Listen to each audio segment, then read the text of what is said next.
kondisi pemilunya seperti ini. Kan ada cerita Sirekap, kan ada cerita server di Singapura. Sementara KPU mengatakan enggak kok di tempat ini adalah wujud tertinggi dari kedaulatan rakyat. Mulai dari awalnya, independensi yang seharusnya menjadi pilar utama dalam penyelenggaraan pemilu telah tergerus akibat intervensi kekuasaan yang tidak seharusnya terjadi. Bahwa tampak apabila pemohon baru mendalilkan dugaan tidak terpenuhinya syarat formil pendaftaran pasangan calon presiden tahun 2024 setelah diketahui hasil penghitungan suara.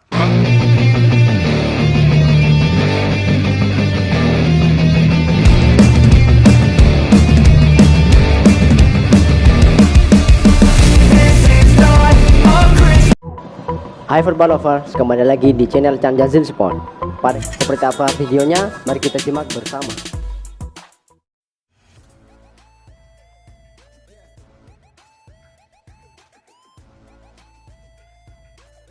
TPN Ganjar Mahfud minta Hakim MK panggil Sri Mulyani, Risma, dan Muhadjir soal bansos jelang pemilu.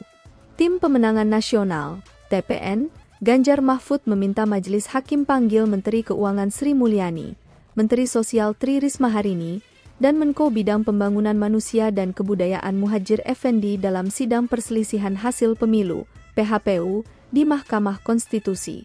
Menurut TPN Ganjar Mahfud, keterangan ketiga menteri tersebut diperlukan terkait pembagian bantuan sosial, bansos, yang dilakukan pemerintah jelang pemilihan presiden 14 Februari 2024.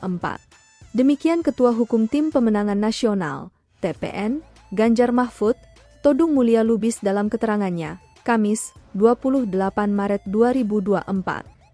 Kami tadi mengusulkan bersama-sama dengan Paslon 01, Anies Muhaimin, untuk menghadirkan Menteri Keuangan, Sri Mulyani, Menteri Sosial, Tri Risma Harini, dan Menteri PMK, Muhadjir Effendi, dalam persidangan di MK, ucap Todung. Kami menunggu jawaban pihak MK, mudah-mudahan MK melihat urgensi dari kehadiran Menteri Keuangan, kehadiran Menteri Sosial yang kelihatannya tidak terlalu terlibat dalam penyaluran bansos. Selain itu, kata Todung, TPN Ganjar Mahfud juga ingin mengetahui sejauh mana politik anggaran dan kebijakan fiskal terkait dalam pemberian bansos. Dan juga ingin mengetahui dari Ibu Sri Mulyani selaku Menteri Keuangan sejauh mana politik anggaran, sejauh mana kebijakan fiskal dalam kebijakan bansos yang menyangkut 486,5 triliun rupiah disalurkan, ujar Todung. Sejauh mana adjustment 50 triliun rupiah disalurkan dan ini juga jumlah besar yang disalurkan dalam penyaluran bansos yang pernah kita alami. Sementara itu, Ketua Hukum Timnas Anies Muhaimin, Ari Yusuf Amir berpendapat 4 menteri perlu dipanggil perihal penyaluran bansos jelang Pilpres 2024, yakni Menteri Keuangan Sri Mulyani, Menteri Sosial Tri Risma Harini, Menteri Koordinator Bidang Perekonomian Airlangga Hartarto, dan Menteri Perdagangan Zulkifli Hasan. 4 menteri tahu langsung tentang hal-hal yang kami uraikan. Menkeu tentang anggaran bansos bisa melonjak. Karena tidak ada kejadian penting 2024. Dulu COVID, sekarang nggak ada apa-apa, ujar Ari.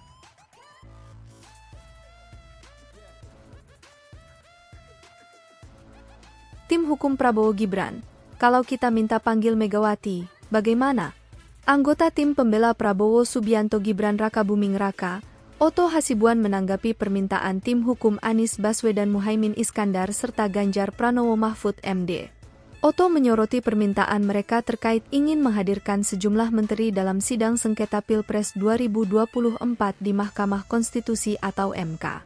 Diketahui, kubu Anies Muhaimin dan Ganjar Mahfud meminta izin kepada Hakim MK untuk menghadirkan sejumlah menteri pada sidang sengketa hasil Pilpres 2024 dalam sidang lanjutan di Gedung MK, Jakarta, Kamis, 28 Maret 2024. Mendengar adanya permintaan itu, Oto pun juga meminta agar Hakim MK menghadirkan Ketua Umum PDI Perjuangan atau PDIP Megawati Soekarno Putri dalam sidang berikutnya. Kalau kami minta Ibu Megawati dipanggil, kan enggak habis-habis. Kalau mereka butuh menteri, kami juga meminta Bu Megawati dipanggil, mau enggak? Ucap Oto di Gedung MK, Kamis, 28 Maret 2024. Meski begitu, Otto memastikan pihaknya tak keberatan apabila memang hakim pada akhirnya memanggil menteri-menteri itu karena membutuhkan pertimbangan terkait putusan. Kalau majelis merasa perlu untuk menguatkan putusannya, majelis memanggilnya, fine-fine aja kami. Demi keadilan demi hukum kami tidak keberatan, ujarnya.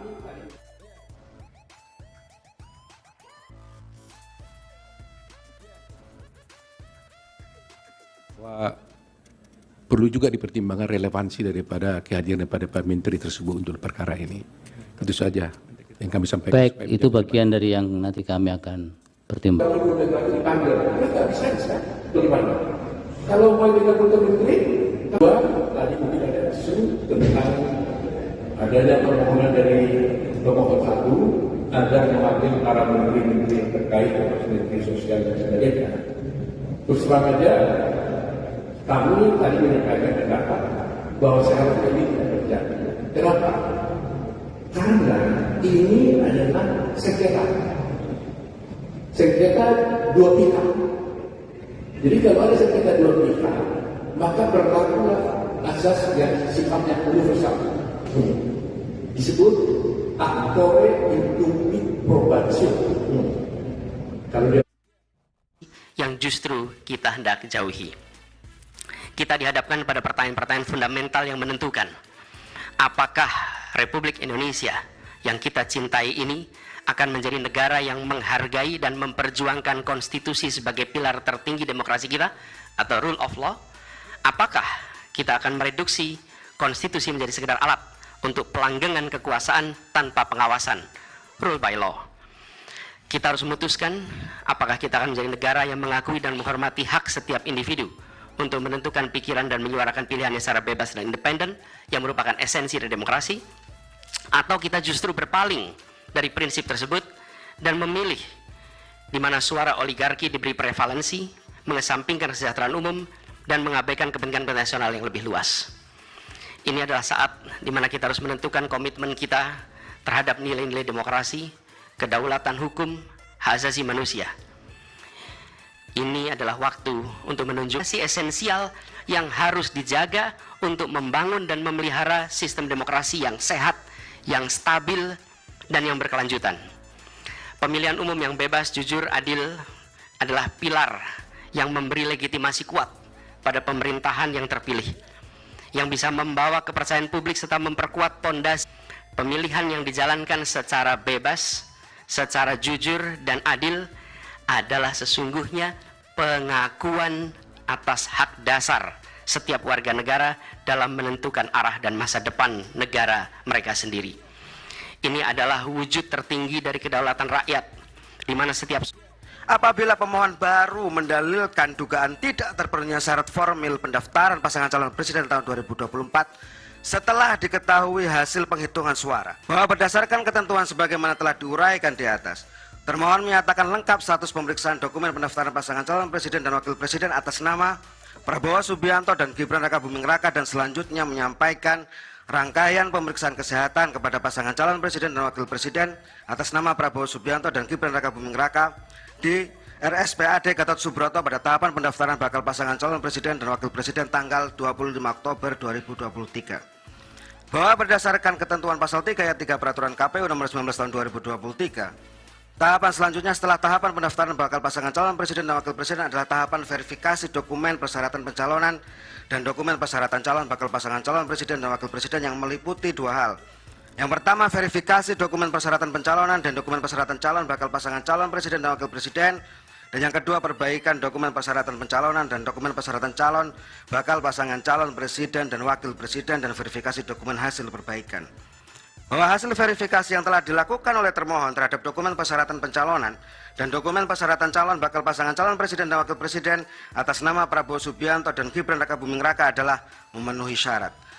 Bahwa oleh karena dokumen persyaratan pencalonan dan dokumen persyaratan calon bakal pasangan calon presiden dan wakil presiden atas nama Prabowo Subianto dan Gibran Raka Buming Raka telah dinyatakan memenuhi syarat berdasarkan ketentuan pasal 52, pasal 53, dan pasal 54 Peraturan KPU nomor 19 tahun 2023 menetapkan bakal pasangan calon presiden dan wakil presiden atas nama Prabowo Subianto dan Gibran Raka Buming Raka sebagai pasangan calon presiden dan wakil presiden pemilu 2024 melalui keputusan Komisi Pemilihan Umum nomor 1632 tahun 2023 tentang penetapan pasangan calon peserta pemilihan umum presiden dan wakil presiden tahun 2024 tanggal 13 November 2023 dan menetapkan nomor urut pasangan calon presiden dan wakil presiden atas nama Prabowo Subianto dan Gibran Raka Buming Raka melalui keputusan Komisi Pemilihan Umum nomor 1644 tahun 2023 tentang penetapan nomor urut pasangan calon peserta pemilihan umum presiden dan wakil presiden tahun 2024 tanggal 14 November 2023.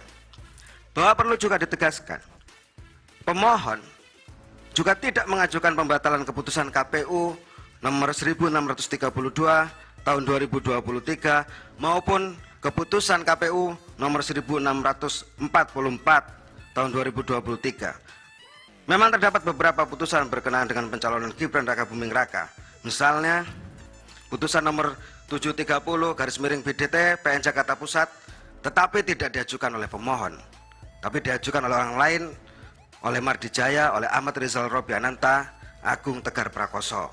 Putusan nomor 283/BDTG PN SKT yang menyoal juga tidak diajukan oleh pemohon, tapi diajukan oleh orang lain, Dr. Andis Aryono Lestari. Putusan nomor 56-G/2024/PTWN Jakarta juga tidak diajukan oleh pemohon, tapi diajukan oleh Sanggul Hamonangan Sirait. Ada 3 putusan yang lainnya, yang semuanya juga tidak diajukan oleh pemohon yang mulia. Tampak jelas di dalam tabel, tidak satu pun gugatan yang diajukan oleh pemohon untuk menyoal pendaftaran Gibran Raka Buming Raka. Bahwa terhadap keputusan KPU nomor 1632/2023 dan keputusan KPU nomor 1644/2023 juga tidak pernah dilayangkan permohonan pembatalan oleh permohon. Terlebih kedua keputusan aku tidak pernah menjadi objek pelanggaran pemilu oleh Bawaslu, baik berupa temuan atau laporan, sehingga kedua keputusan tersebut tetap berlaku sebagai dasar hukum penetapan pasangan calon presiden dan wakil presiden serta penetapan nomor urut pasangan calon presiden dan wakil presiden. Bahwa berdasarkan uraian seluruh fakta dan dasar hukum sebagaimana telah diuraikan di atas, termohon berpandangan dalam pelaksanaan tahapan pencalonan bakal pasangan calon presiden dan wakil presiden pemilu 2024 inkasu dalam menerima, memeriksa dan memverifikasi dokumen persyaratan pencalonan dan dokumen persyaratan calon bakal pasangan calon presiden dan wakil presiden atas nama Prabowo Subianto dan Gibran Raka Buming Raka, serta menetapkan pasangan calon atas nama Prabowo Subianto dan Gibran Raka Buming Raka sebagai pasangan calon presiden dan wakil presiden dalam pemilu 2024 telah sesuai dengan asas dan prinsip-prinsip penyelenggaraan pemilu serta telah melaksanakan tugas, wewenang dan tanggung jawabnya berdasarkan peraturan perundang-undangan. Bahwa proses pendaftaran pasangan calon presiden dan wakil presiden dalam pemilu tahun 2024 juga diawasi oleh Bawaslu dan tidak ada catatan yang dilayangkan oleh Bawaslu kepada termohon berkaitan dengan saran perbaikan terhadap tata cara, mekanisme, dan prosedur pendaftaran pasangan calon presiden dan wakil presiden. Hal ini menunjukkan bahwa termohon telah melaksanakan tahapan pendaftaran pasangan calon presiden dan wakil presiden sesuai dengan ketentuan peraturan perundang-undangan. Bahwa selanjutnya, andaipun pemohon mendalilkan penetapan pasangan calon wakil presiden nomor urut 2 tidak memenuhi syarat formil, semestinya pemohon melayangkan keberatan atau setidak-tidaknya keberatan ketika pelaksanaan mulai dari pengundian nomor urut pasangan calon sampai dengan pelaksanaan kampanye dengan metode debat pasangan calon. Bahwa dalam kenyataannya pemohon tidak mengajukan keberatan sama sekali kepada termohon, baik ketika pelaksanaan pengundian nomor urut pasangan calon maupun pelaksanaan kampanye dengan metode debat pasangan calon. Sebaliknya, pemohon bersama pasangan calon nomor urut 2 mengikuti tahapan pengundian nomor urut dan tahapan kampanye dengan metode debat pasangan calon. Bahkan dalam pelaksanaan kampanye dengan metode debat pasangan calon, pemohon saling melempar pertanyaan, jawaban, serta sanggahan dalam semua kesempatan kampanye dengan metode debat yang difasilitasi oleh termohon. Sekali lagi yang mulia, pemohon tidak menyampaikan keberatan apapun. Bahwa tampak aneh apabila pemohon baru mendalilkan dugaan tidak terpenuhinya syarat formil pendaftaran pasangan calon presiden tahun 2024 setelah diketahui hasil penghitungan suara. Pertanyaannya adalah, andai kata pemohon memperoleh suara terbanyak dalam pemilu 2024, apakah pemohon akan mendalilkan dugaan tidak terpenuhinya syarat formil pendaftaran pasangan calon? Tentu jawabannya tidak, yang mulia. Bahwa berdasarkan semua uraian di atas, dalil pemohon yang menuduh termohon sengaja menerima pencalonan pasangan calon nomor urut 2 secara tidak sah dan melanggar hukum menjadi tidak terbukti. bahwa pemohon mendalilkan lumpuhnya independensi penyelenggara pemilu karena intervensi kekuasaan sebagaimana tercantum dalam permohonan pemohon pada halaman 35 sampai dengan halaman 50 adalah dalil yang lemah dan tidak berdasar. Bahwa penyelenggara pemilu dalam hal ini termohon telah menjalankan penyelenggaraan dan tahapan pemilu dengan mendasarkan pada prinsip-prinsip mandiri, jujur, adil, berkepastian hukum, tertib, terbuka, proporsional, profesional, akuntabel, efektif, efisien, dan aksesibel.